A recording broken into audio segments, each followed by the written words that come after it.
Hello everyone, welcome to Jay's Mantra. Today I am going to start first chapter of 9th class, that is matter in our surrounding. Okay, and in this chapter we have to discuss so many topics like here I wrote all the topics which we have to cover in this chapter. Okay, और इस class में mainly हम ये first 3 topic के बारे में discuss करेंगे जो कि है हमारा introduction of this chapter. Okay, next है matter and its classification. Okay, then हम डिस्कस करेंगे कि properties of particles of matter क्या होते हैं. Okay, so these 3 topics we have to cover in this lecture. Okay, so let's start with introduction of this chapter. जैसा कि आप देख रहे होगे कि चैप्टर का नाम क्या है. चैप्टर का नाम है matter in our surrounding, right. तो चैप्टर के नाम से हमें ये चीज तो क्लियर हो रही है कि हमारे आसपास के सराउंडिंग में जो भी मैटर प्रेजेंट होते हैं हमें उनके बारे में डिटेल डिस्कशन करनी है. Okay, so first we have to discuss about what. First we have to discuss about matter.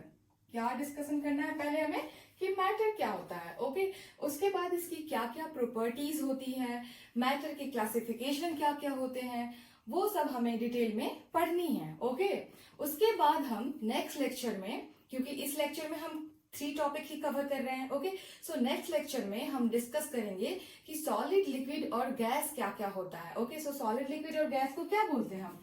States of matter. Okay, क्या क्या होता है? Solid, then liquid, then gas, then BC, then होता है plasma. Okay, so junior classes में आपने solid, liquid, gas, BEC और plasma का डेफिनेशन पढ़ा होगा, राइट.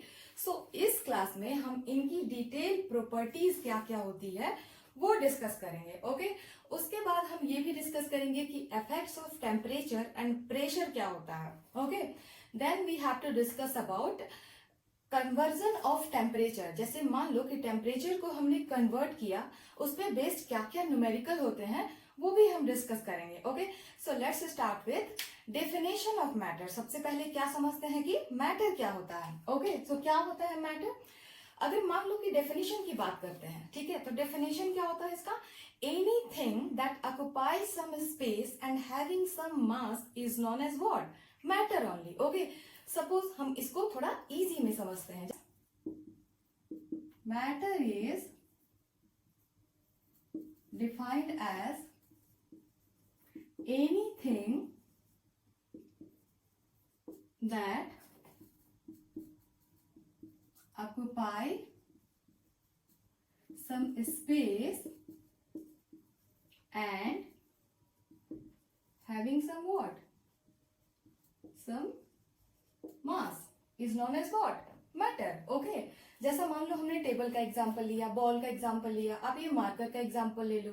तो मार्कर भी क्या है, अगर हम इसको कहीं भी रूम में रखेंगे तो थोड़ा एरिया वो कैप्चर करेगा. ओके, उसके बाद में इसकी थोड़ी वेट भी है, तो ये भी क्या हुआ? एक मैटर ही हुआ. So anything that occupy some space, जो क्या करे, कुछ स्पेस को ऑक्युपाई करे और कुछ उसकी मास भी हो. मास मीन्स वेट, ठीक है. सो उसको हम कहेंगे मैटर. ओके, अब एग्जाम्पल्स क्या क्या होते हैं? क्या होते हैं? जैसे मान लो the air we breathe. Okay, the food we eat. The food we eat. Water drops. Drops of water. Okay. उसके बाद में sun, moon, table, bench, chair, etc. ये क्या है? ये सारे मैटर हैं. ओके, क्योंकि ये सारे कुछ न कुछ स्पेस ऑक्युपाई करेंगे, इनकी कुछ न कुछ वेट होगी. ओके, सो ये क्या है? ये सारे क्या है? मैटर ही हैं. क्यों? Matter can be anything. Okay, so अगर मैटर एनीथिंग हो सकता है, सो नॉन मैटर क्या होता है?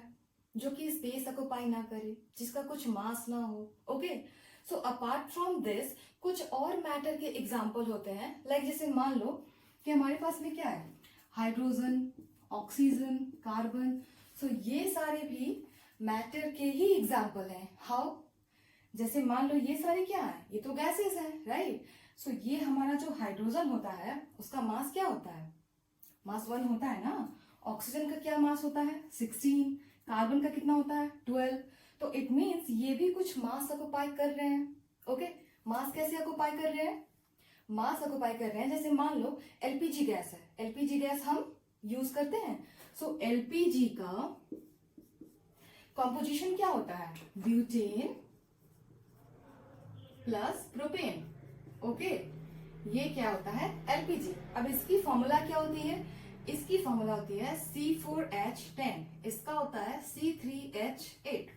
इसके ऊपर ऑलरेडी मैंने एक लेक्चर बना रखा है जो कि 10th का है बेसिकली, बट आप भी उसे देख सकते हो। ओके, सो क्या है? ये है ब्यूटेन और ये है प्रोपेन। सो इसमें कार्बन है और हाइड्रोजन है, ठीक है। सो अगर ये इसमें भी कार्बन है और हाइड्रोजन है, सो ये दोनों अगर ऐड होकर के एलपीजी गैस कैसा होता है? जैसे मान लो ये क्या है? ये है सिलेंडर, ठीक है। अब इस सिलेंडर में जो हम कुकिंग के लिए यूज करते हैं, सो उसमें क्या होता है? एलपीजी होती है, राइट। सो एलपीजी का कॉम्पोजिशन ये है, तो कॉम्पोजिशन के अकॉर्डिंग कार्बन और हाइड्रोजन दोनों प्रेजेंट है इसमें, राइट। सो अगर दोनों इसमें प्रेजेंट है तो कुछ ना कुछ तो उसका वेट होगा। जैसे मान लो अगर आप खाली सिलेंडर का वेट करोगे, ठीक है, वो कुछ कम होगा। अगर मान लो फिर सिलेंडर का वेट किए, वो कुछ ज्यादा होगा। तो इट मीन्स ये दोनों क्या है? इसमें स्पेस भी ऑक्युपाई कर रहे हैं और इनके मास भी होते हैं। ये क्या है? मास है। सो इट मीन्स ये सारे भी क्या है? Examples of matter only. Okay, so non matter क्या होता है? नॉन मैटर जैसे कि जो स्पेस भी ऑक्युपाई ना करे और जिसकी कोई मास भी ना हो। ओके, लाइक फीलिंग्स, जैसे मान लो फीलिंग्स है, love, affection, feelings. Okay, sound, ये सब क्या है? इमोशंस। ये सब की कोई मास नहीं है और ना ही स्पेस ऑक्युपाई करे। जैसे मान लो मैं बोल रही हूँ तो इसकी कोई स्पेस तो नहीं हुई ना ही इसका कोई वेट हुआ। So it can be consider as non matter. Okay, so आप ये नोट डाउन कर लो। सो हमने अभी जस्ट डिस्कस किया कि मैटर और नॉन मैटर क्या होते हैं। ओके, अब नेक्स्ट हमारा जो टॉपिक है वो है क्लासिफिकेशन ऑफ मैटर। ओके, क्या डिस्कशन कर रहे हैं हम कि मैटर की क्लासिफिकेशन क्या होती है। ओके, अगर हम बात करते हैं अर्ली इंडियन फिलोसफर की, ठीक है, सो अर्ली इंडियन फिलोसफर की हम बात कर रहे हैं, तो उन्होंने मैटर को क्लासिफाइड किया था एज पंच तत्व, द 5 बेसिक एलिमेंट्स। ओके, कौन कौन से हैं वो 5 बेसिक एलिमेंट्स? उसमें है air, water, fire, sky and earth. Okay, so ये वो 5 बेसिक एलिमेंट्स हैं जिनके आधार पे अर्ली इंडियन फिलोसफर ने मैटर की क्लासिफिकेशन दी थी। Okay, so you can write down the classification like early Indian philosopher classified matter as panch tatva. Okay, पंच तत्व, द 5 बेसिक एलिमेंट्स। कौन कौन से हैं वो? द 5 बेसिक एलिमेंट्स, जिसमें फर्स्ट है air, then water, then sky, then fire, then earth। ठीक है, सो इनके आधार पे द 5 बेसिक एलिमेंट्स के आधार पे ये जो इंडियन फिलोसफर थे पहले के, उन्होंने मैटर को क्लासिफाइड किया था। ओके, उसके बाद जब ग्रीक फिलोसफर आए, किसकी बात कर रहे हैं हम? ग्रीक फिलोसफर की, ठीक है। So Greek philosopher also arrived at similar classification. Okay, so इसका क्या मतलब हुआ? It means कि जो Greek philosopher थे उन्होंने भी same classification की, किसकी? मैटर की, ठीक है। इन्होंने इनको सपोर्ट किया इंडियन फिलोसफर को।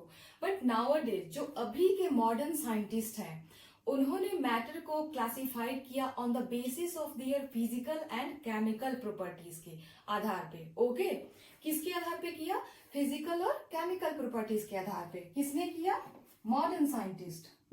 But modern scientist classified matter on the basis of their physical and chemical properties.